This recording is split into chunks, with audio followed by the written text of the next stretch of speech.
ఇగో ఈ పల్లెటూరుల కంటే సిటీ వాళ్ళే పోపు అనిపిస్తుంది నాకు ఒక్కొక్కసారి.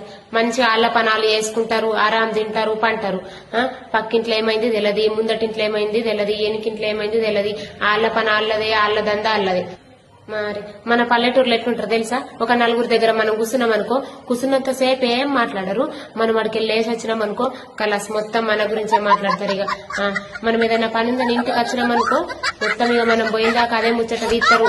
మళ్ళా పక్కకున్న వాళ్ళు ఏమంటారు తెలుసా? పోరి అది రా ఇట్లా చూడు, అది చూడు, మళ్ళీ ఇల్లదనుకో లేని బాధ, దాంతో శాత కాదబ్బా అని అంటారు.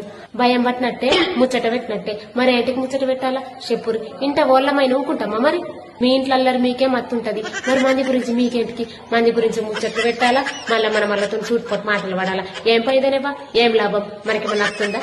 ఇక పుష్కనాలు మాట్లాడే మాటలు మన చెవులో పడ్డాయనుకో మనం ఏంటుకుంటాం? మనం ముక్కుండేటోళ్ళమేనా? ఇక మీరు వాళ్ళ గురించి ముచ్చట్లు పెట్టిర్రో వాళ్ళకి తెలిసిందనుకో వాళ్ళు ఏం చేస్తారు? సూటిపోటు మాటలు గడపరా లెక్క కొడతారు, గడపరా లెక్క కొడతారు. ఇక అప్పుడు మీకేమనిపిస్తుంది? అబ్బా పనాడంటేనేబ్బా, పనాడకన్నంటిని అది నాకే అంటుంది, నేనే అన్నా అని అనిపిస్తుంది మీ మనసుకు. కానీ మీరు సప్పుడు చేస్తారా? సప్పుడు చేయరు. ఏంటికి సప్పుడు చేస్తారు? మరి మరి మళ్ళా దాని ముంగట మళ్ళా దాని మాటనే మాట్లాడతారు. ఓళ్ళని నమ్మల్లో తెలియదు, ఓళ్ళని నమ్మద్దో తెలియదు తెలుసా? అట్లా మాట్లాడతారు. మళ్ళా కలుపుకొనే మాట్లాడతారు. మళ్ళా మనం లేనప్పుడే వేరే తెర ఎత్తారు, ఉన్నప్పుడు మళ్ళా కలుపుకొనే మాట్లాడతారు.